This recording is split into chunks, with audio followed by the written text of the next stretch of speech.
Welcome to the Convergent Impact Leadership Podcast, where we explore real leadership stories and strategies to inspire meaningful action and purpose. Whether you're a seasoned leader or just starting out, this podcast is here to help you lead with intent, build trust, and strengthen relationships in your organization. I'm Eric Savickas, bringing over 30 years of a leadership experience from my time as a U.S. Army officer, university instructor, and now leadership coach to the fire service.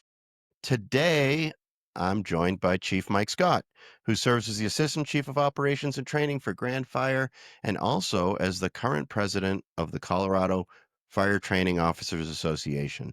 With more than 25 years in the fire and EMS community, Chief Scott has risen through the ranks from junior explorer to chief officer. Along the way, he's made significant contributions as a field training officer, educator, public speaker, and a training leader at the local, state, and federal levels, including serving as the Colorado State Fire Training Director for the Division of Fire Prevention and Control. He's also served on numerous boards, including the Colorado EMS Chiefs Association, International Association of EMS Chiefs, and the International Association of Fire Chiefs. We'll explore his leadership path, his passion for training, and his vision for the future of fire service leadership. Chief Scott, welcome to the podcast. Thank you for being here today. Thanks for having me. Super excited for the opportunity. Yeah, I have been wanting to talk to you. I've known you for years now. I've always enjoyed our conversations, and I think you would be a great fit for our audience to hear your story. So, speaking of your story, tell me what drew you to the fire and EMS world and what kept you committed for the last 25 years you've been doing it. Okay, yeah, it's a kind of a unique start like most. I'm second generation firefighter. My uncle, a firefighter. So I grew up in the public safety world. My dad is an educator and coach, and same with my sisters are educators, and my mom is a nurse. So it's a well-rounded family. And for me, since I was young, I've always wanted, from going to visit a firehouse and going, I've always wanted to be a firefighter and a paramedic to help the community. And programs like the junior programs, Junior Explorer, Public Safety Explorer Post give kids the opportunity to explore those careers. And so for me, I had one of the individuals right now, he's the fire chief of Tulsa Fire, Michael Baker, take me under his wing when I was about 14, 15, and same with Dr. Chief Brown, Craig Brown. And they brought me up through the ranks of the fire and EMS service, exploring all avenues of it. It was great because these great leaders, mentors for me, never really said, hey, you got to go to the fire department.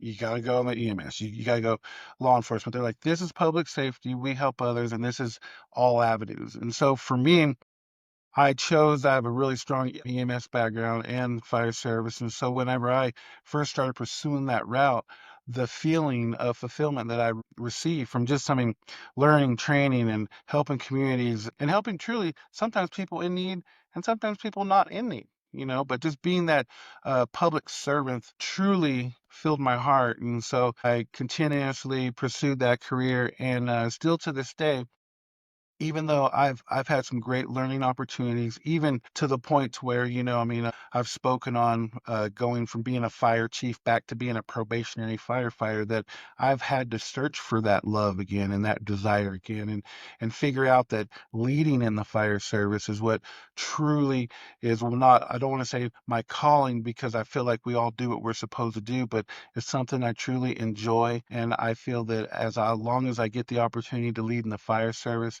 then it's going to fulfill my mission, vision, and values of my personal life.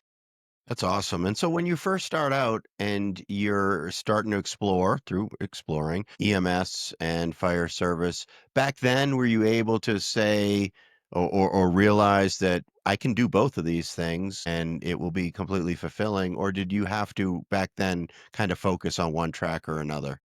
Well, for me, and just like training in general and the fire service, EMS, however you look at it, it seems like there are certain things that you're truly intrigued about. And growing up in Oklahoma myself and watching and being the opportunity with the Oklahoma City bombing and stuff like that, it made me feel that I wanted all the tools in my toolbox, no matter what the hazard is. And so in my state, growing up where I was at in Oklahoma, you were able to receive your first responder at the age of 14. Oh, wow. And we were able to train as firefighters and be that, but we weren't really able to get into those type of situations like true life emergencies that we desired at that time. And so received the first responder at 14, and then we went more into that EMS role. And then by the time we were 17 was when we could more choose to go that more fire-based knowledge and training and education. There's not really an age limit on fire certs, and so that was a great thing for a lot of us youngsters to be able to attain fire certs at a younger age compared to, like EMS, you got to be 18 at least get your EMT and things of that. But I liked there are brief periods of my life where I did focus on certain things, like for Mhm. example, when I was primary and EMS supervisor and volunteered in the fire service. I mean, EMS was my primary Okay. role, and so I'm more dedicated to some of that advanced teachings and instruction stuff. I'm still to this day a advanced cardiac life support and pediatric advanced life support instructor. So I still hang on to some of that higher level education, the EMS things, but fire has truly been my passion for at least the last 20.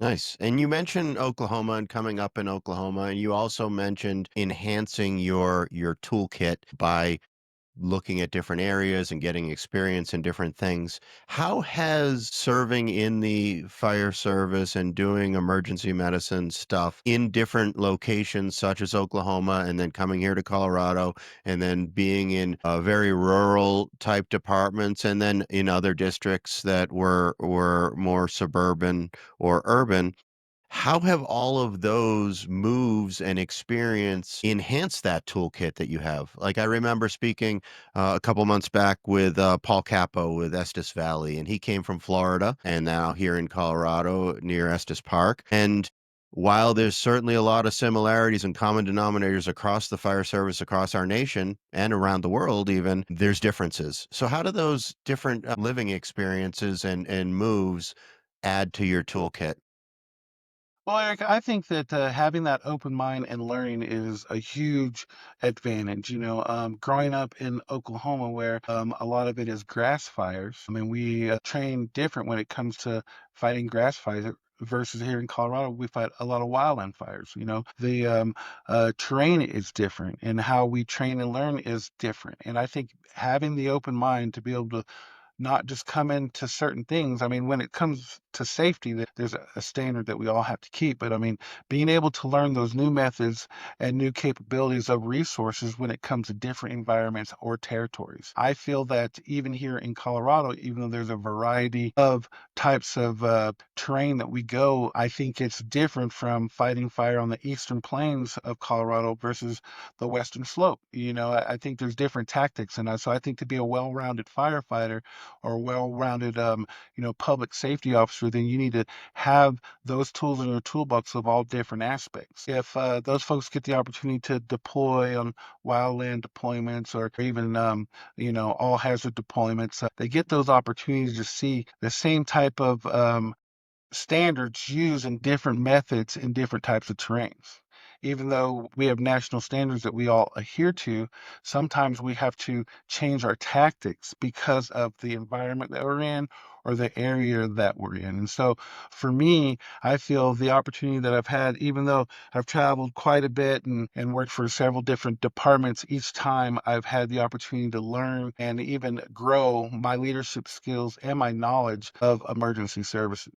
So, as you're adding to your experiences and growing, as you say, and you're moving through different districts and departments and moving up in the ranks to get where you are right now as the chief of operations and training at Grand Fire, are there any things, even though there's been large, diverse experiences along the way that have nurtured you and fueled you, are there any core principles that you have right now that you're like, "Hey, this is me, and it doesn't matter that I'm at Grand or if I'm in Oklahoma or off in any other district, this is going to be fundamental to me, and this is what I bring to the table."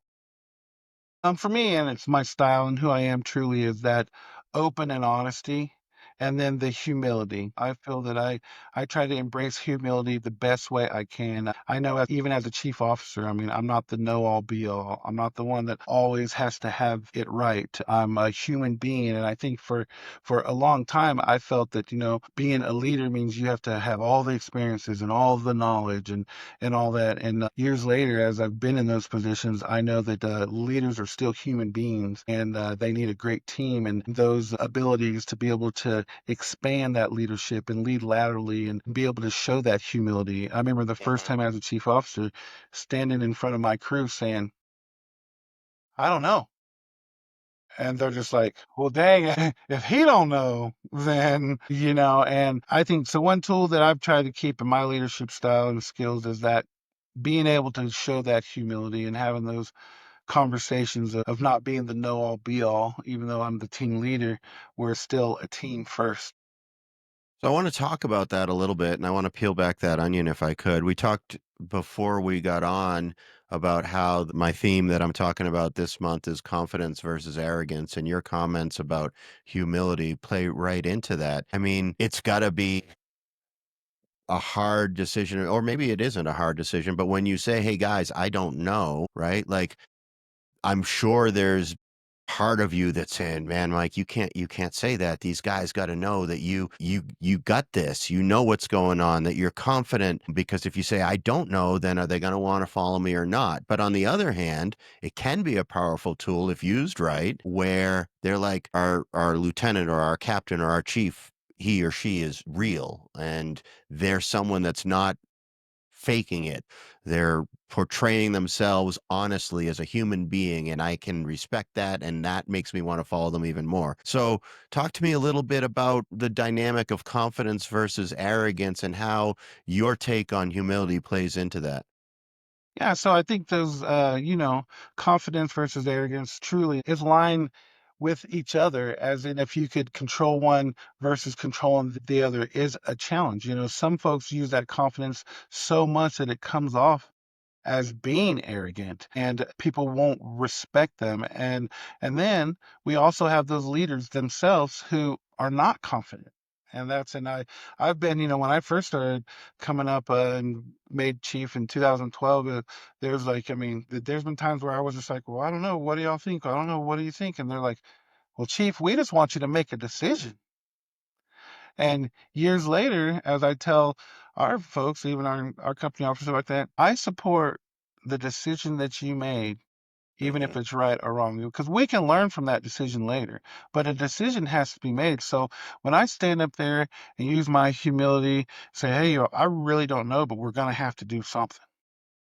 So we can actually move forward with those steps, those actions, this and that. Even though you might not be that arrogant about that, you have that confidence of making a decision, even though you do not know. Now, folks that show that arrogance quite a bit is truly hard to follow sometimes, unless if you have a group of folks who all have that same character mystic and they're all those folks that kind of feed off each other of that arrogance. For me, what I like to do personally is I like to tap into that arrogance. I like to either, hey, you know what, you're so great at this skill, this stuff, show us all. You teach us, you train us. Mhm. And then I also like to take those folks and possibly challenge them on the aspect of what do you need to work on because no one's truly a perfect firefighter. And it's not that I'm trying to break them down or anything, but maybe there is a skill or a situation that they need to work on as well. So I think it's a try that balanced act of like taking the strong skill, utilizing it possibly in training and being able to spread that, but then also tapping into some of those, I don't want to call them weak skills, but maybe softer skills that need work. And then hopefully within that softer skill work, they can learn some of that humility.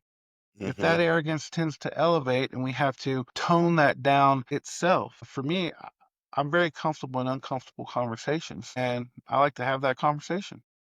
Yeah, no, and I think those are such great points, and probably like the military, the fire service culture kind of pushes people more towards being a certain way, right? You've got to be confident and maybe borderline arrogant because we do hard work, and through that hard work, if we don't have that bravado or that chip on our shoulder, we're not going to be as good as we can be. And it's funny, as you were speaking there and I was listening to what you were saying, I was reflecting on, I did a roundtable discussion for some veterans recently, and we were going around and talking about what after retirement or after separation from the military was been a big challenge. And I said, I think it's authenticity, because in the military, you're told and it's promoted that you have to be this certain image, this certain thing. And rarely do the guys that say, no, no, this is me. I'm more humble, or I'm quieter, or I'm on the other side of it, more outspoken. But this is me, and I'm going to be authentic, and I'm going to embrace it, and I'm going to be the leader, the best leader I can be through that. I think that's as much as we talk about authenticity, I think there's pressure to put that aside and be the prototype of what the image is supposed to be. And I think what you're saying taps into that, right? You seem to have embraced your authenticity, and sometimes that means being confident and embracing it. Sometimes that means pushing it a little bit. Sometimes that means backing off to being a little bit humble. But I hate, and maybe you could speak to this, when people say, no, none of that is real. What's real is, here's the chief officer that we see on TV, or we've read about, or we see teaching courses. You got to be like that, right? Like, just doing a podcast like this, people are like, "Oh, you're a military guy. Like, do you know Jocko's podcast?" And I'm like, "Yeah," but sometimes I'm envious because Jocko is confident, right? Extremely confident, but that's not me. And I think it's important for people to be authentic. What do you think? I agree 100%. I mean, and that's one thing that I might have said it earlier. A person truly has to have their own mission, vision, and values, and you have to be able to learn yourself before you can actually try to learn others. So, I mean, we're all growing and we have to continue to learn as we step through this thing they call life, but we have to be able to look back and look at those traits that we've learned from, and I think that some of those folks have that image of what they're supposed to be compared to what they are. And I tell a lot of our young firefighters, don't compare yourself to others. You have a different challenge in life. You have a different way of learning. I mean, even some of them might even have learning challenges. So you can't really compare yourself to others, but you have to be embraced where you're at. And I think once you get comfortable with yourself, you can get comfortable with the job, and then you can get comfortable possibly expressing that. For me, it took years for me to realize this, and I still stand on it today, is that it's bigger than us. It's so much bigger than us. And I think by um, being arrogant and taking some of those things on is like we lose focus on that. The fire service and serving others is so big. And so whatever I can do to help that, but it doesn't come down to me. It comes down to the community, the organization, right? And so like if I'm the best on my team, that's great, but you can't do it without your team. I break down the fire service a lot of time like a hand. We're all different shapes and sizes, no matter Hmm. what we are. But look what we can do together. If we work together, man. But if you take one of the team members away, it looks different you know and so I mean, if we utilize that hand concept, we need everybody, and some days we're strong and some days we are not, but we need everybody to be a part of that team, and it takes those strong leaders, and even some of those arrogant folks, maybe that's a trait that they need to redirect that into leadership. Right, right. But I think we have to not only talk the talk, but we have to walk the walk when it comes to that, right? If we aren't reinforcing that mindset and reinforcing that behavior through our words and our actions, then people aren't going to want to do it, right? If they see that the people that go through the assessment boards for promotion are the ones that are the prototypical leaders, with the arrogance and the other stuff that we're trying to say, no, no, no, be more authentic, but they're not getting promoted. It's the other guys that are getting promoted. Well, then they're eventually going to see, well, maybe Mike's all talk here, right? And so when you see somebody out on a call and you walk up to them and you put your arm around them and you're like, hey, you did great work here, and here's why.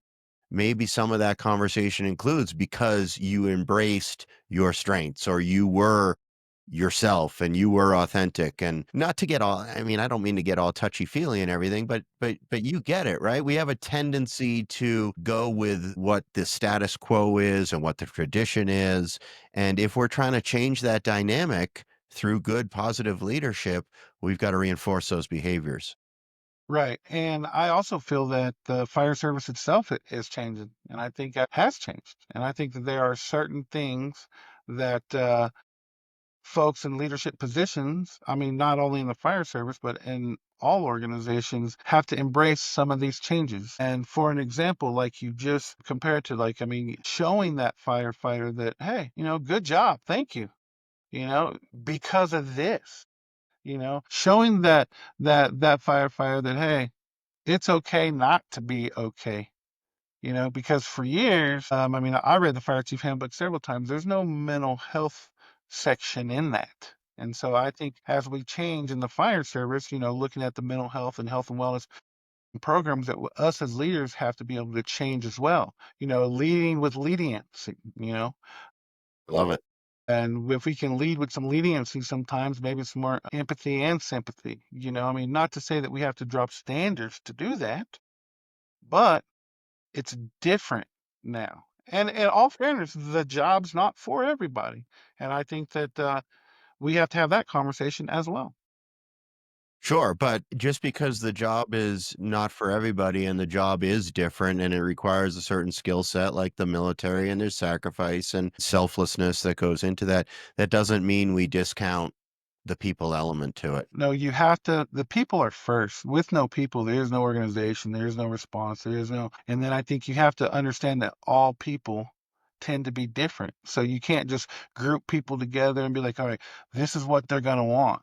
But when I say truly the job itself isn't for everybody, but there's different components of the job that can be for everybody. Prime example, one of my old organizations when I lived in Oklahoma, we had one person who truly wanted to be a part of the organization so bad, wanted to be a firefighter and this and that. But he only had about 20% of his vision. So, I mean, responding to calls and stuff was truly a challenge for him. So, our chief at the time had the opportunity to offer this young man his portion of the fire service, and that would be maintenance technician, so he could work on, facilities, things like that. So he still had his piece of the job, but it was a different portion of the job. And I think that when I come for like the job ain't for everybody on that aspect, is there different components that can be for everybody. Right. That sounds good. And I think that is a great note, a great takeaway. If we can go back to some of your experience, you served for a little while as the state's training director for DFPC. What Yes, was that like, right? Like, I think in the military, when we rotate through assignments, there's certain assignments that we do with troops that are very fulfilling because you're down there doing your job with the people, as we talk about. And then there's certain jobs that are more staff related. I relate your job to the in the DFPC kind of to my assignment when I was in the Pentagon, right? You got a big aperture. You saw lots of things, lots of unique experiences, maybe things you would not otherwise be exposed to, but at the same time, a little bit draining because you're wanting to get back with the down on the line. definitely. How was that for you? Oh, it was a great opportunity, and by all means, I have nothing but positive things to say.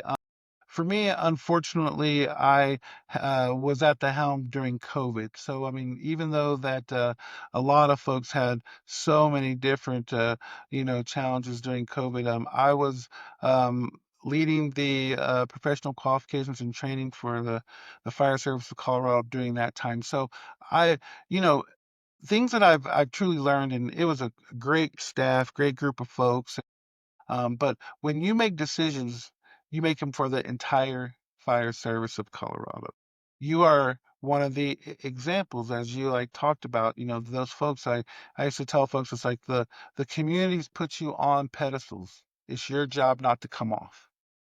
So, as sitting on that pedestal, for me, it looked like, I was, worked my way up through the ranks and everything, and finally got to that 1,000-foot view. But when I went to the state, it was more that million-foot view. I mean, looking at legislation, looking at presenting on the House and Senate floor when it comes to firefighter safeties and concerns equipment use. Had the opportunity to write several grants for different training props and things of that. So it was a great opportunity. Like I said, that year of COVID, I mean, the effects, it was truly hard, not only on the aspects of dealing with COVID through other life, I mean, restaurants and I mean, being contained. But I mean, for us, we had to stop testing and training. And, testing and training for public safety is truly essential. And having to modify that. I mean, I had several folks, contact me about how I was affecting their pay raises. I was affecting their promotions. I was even affecting folks getting on the job because we didn't have the opportunity for them to test to get their Mhm. certifications. And so having to manage that road was quite a learning opportunity. Being with my strong, as prior to me was Mark Quick, with my strong EMS background, as Mark would say, man, I'm glad you had it during then because at least you're a paramedic, And so we were able to put those safety measures in place and open up testing again with the, social distancing and doing all those checklists. And so that was a great opportunity. And for me personally, the only one of the main reasons why I'm not there is I had spent a lot of time already in the state fire pension, and Okay. I wanted to complete the state fire pension program. And when I went to the state, I was officially starting over in a new program, a retirement program. And me not being a spring chicken anymore, had to look at that long game. And my desire to always be a fire chief. And so Mhm. I left the state to go be a fire chief and to go back into the state pension system, but I truly still support the state 100%. Did that experience that you had at the state level in DFPC make you a better operations chief and training officer now? 100%. I think knowing the background of training and certification and overall operations of a large organization, being able to take some of those tools and some of those even network situations and advancing operational, not only in the urban areas, but those rural areas as well. And then also being able to speak on behalf of some of the fire challenges in Colorado. I know I had the opportunity to, talk to several federal agencies on behalf of Colorado, just, I mean, some of those challenges, and then understanding where financially those challenges are as well. And so I think for me, I can explain a lot of the stuff that a lot of leaders do not know because they haven't sat up Mhm. there at that position. And speaking of that enhanced experience or that additional knowledge, as if you can't get enough training experience, you're now the new president of the Colorado Fire Training Officers Association. I was so thrilled to see you get elected to that position and love the work that you're doing so far, even though it's fairly new for you. You've been a long-standing member of that organization, but how's it feel now, and what's your perspective as the president of that association? Well, it's wonderful to be the president of that organization now as we move forward and be able to open a lot more opportunities. I know the past president, Chief Clark, did a great job, and it's kind of a funny thing. Sometimes the state jokes around because at one time, it was years ago. I don't know if you remember, but I'm actually the shortest board member of CFTOA because I got nominated to be vice president, and then the same meeting I had to step down because I became the state training director. And so it was kind of unique, but I mean, I've always supported CFTOA, like you've said. And I think that one thing that we have to just realize that these groups and other groups, training groups, but that's our voice in the fire service. That is truly how we can accomplish stuff. I mean, a lot of the state stuff comes down to our discussions and things that truly the training officers of Colorado have that passion for. And so I think being a part of an organization like CFTOA is great because it gives us that direct communication with the entire state.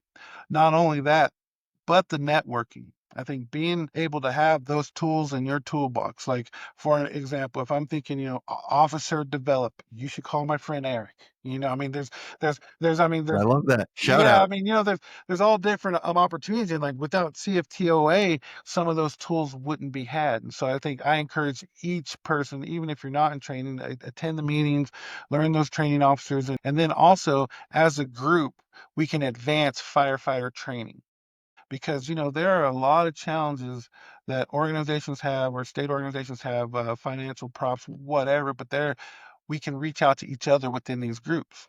I know there's been folks reach out to me like, hey, I need a proctor, I need someone to teach this. And I think these groups maintain that toolbox. So to me, all of us education and trainers are the tools within the toolbox. CFTOA would be the toolbox itself. Do you, speaking of leadership training and other soft skill type training, do you find it hard in the CFTOA or other training hats that you're wearing to put the focus in on some of that if the center of gravity is usually going to be the technical and tactical training, right? I sit in on those CFTO meetings to learn myself and to hear what you guys are talking about. And I know it just feels like maybe I'm an outsider, but it feels like we spend months and months and months talking about combining Fire One with Fire Two certs or not, or specific nuts and bolts of different qualifications and other things. And I know that's absolutely necessary. Don't get me wrong, but sometimes that makes all of that technical stuff the absolute priority, where there's no time to focus on some of the other stuff like leadership, which we both recognize is important. Right. I feel that that is true. And I think it really comes down to like those folks that, as we referred to in the past of the way you're supposed to be. And it's like that's the stuff that they truly like to talk about, and that's the stuff. So but it don't matter if you can't talk to people, if you can't manage people, then none of that's going to even be relevant. And so I agree with you 100%. And I feel those type of skills need to be just as involved in training as your technical skills. Hmm. We know that, and I think the part that folks have, problem saying is it's called leadership, not likership. And so, I mean, we're trying to lead a group of folks to get the tools that we need to accomplish the end goal. Unfortunately, I hope you like me and I hope I talk to you professionally and respect you. But, unfortunately, this is the end goal and we're getting there. But I agree. I think a lot of those soft skills, and usually where people have their challenges in leadership is the HR component or soft skill component. A lot of folks say, well, out there, it's a dictatorship. But in here, it's diplomacy. We're going to talk about it. We're going to, and so to me, I think you can use both sides of that. I like that. Is there anything that you have in mind for the CFTOA in terms of continuing to keep that organization energetic and engaged? I know, and maybe it was a function of COVID when we started to first go to virtual meetings as an option, and those virtual meetings have kind of stuck around. But it seems to ebb and flow with some participation, sometimes of the year really high, and other times there's only a few people, and we're talking about very similar things. What do you think in terms of just from the lens of the president of, hey, this is what I'm going to do to bring the value, bring the energy, make this the dynamic organization that it deserves to be?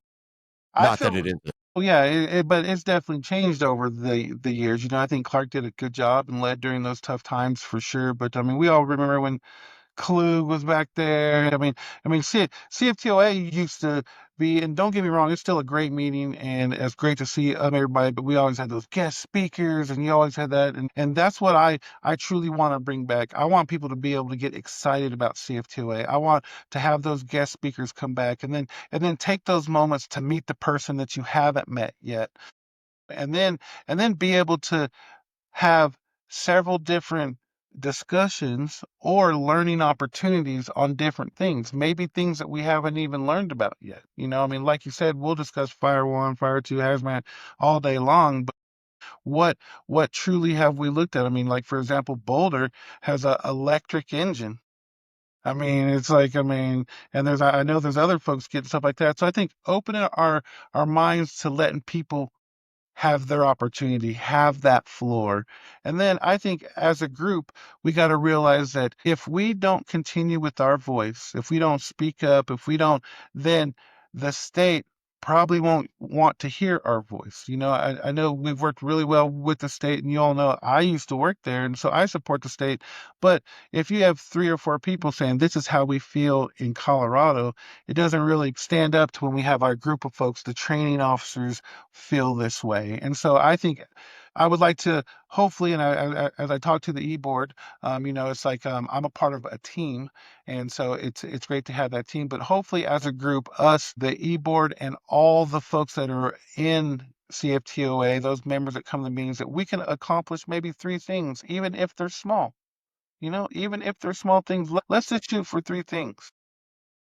And it certainly And I sounds like think you have the bringing right. that guest, Right. It sounds like you have the right mindset, and like it's like a chicken and an egg thing with not only this meeting but all meetings and we have meetings endlessly, but you don't have meetings just for the sake of having the meeting. You have the meeting because you're delivering value.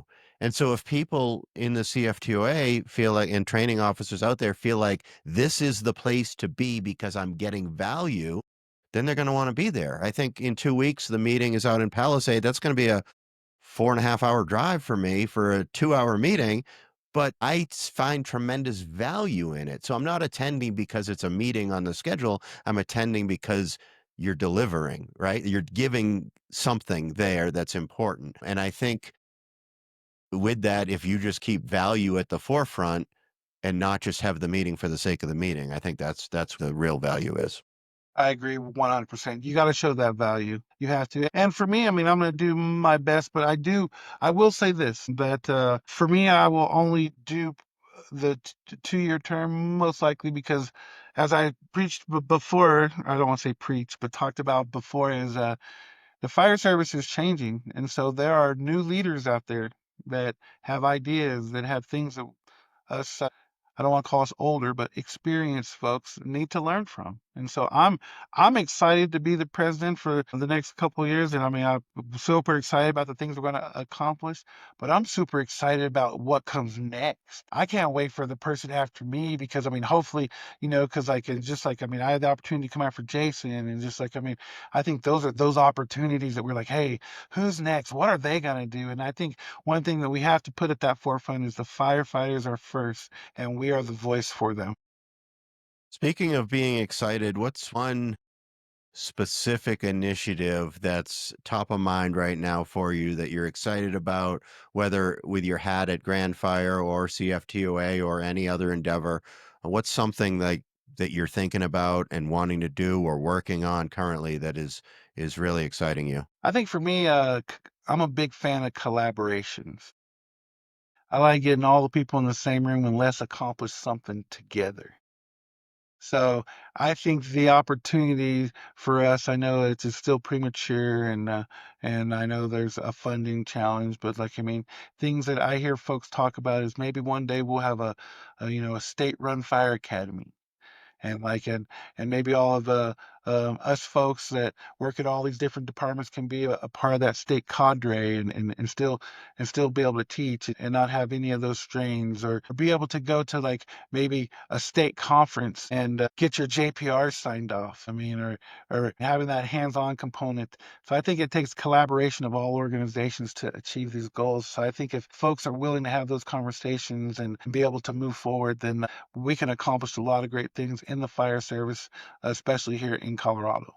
So I think for me, it's the collaboration. There's a lot of things I'm working on, and there's a lot of things that I like to bring to the forefront, but there's some of it that I don't want to, without that financial pathway through, uh, promise things. But for me, Yeah, no, it's always going to be there, the money, yeah. or always going to be a constraint. One more question for you, Mike, so Okay. we can stick the landing here. It's said that leadership isn't always having the answers, it may be asking the right questions. What's one question you find yourself returning to often as a leader? Every night before I go to bed, I think to myself, did you do them right? And for me, it's did I do them right today? And them being everyone I'm in contact with, all my firefighters, all my officers, even down to my admin director up front. I mean, HR, my fire chief, I'm the assistant chief, wildland coordinators, law enforcement, EMS. Did I do them right today? And for me, that's why I hold myself accountable for that, because that's one thing I truly have control of, and one thing that I can change is myself. Yep. And I think if you look at that realistically, there may be plenty of days that maybe you judge yourself as falling short For with sure. having the best intentions, but I don't think that's necessarily bad as long as you commit, okay, I may have not been the best version of myself today, or I may not have done people as right as using your words as I could have here. How can I look at that and figure out for tomorrow how to be better? Yeah. Every day there's something you can work on.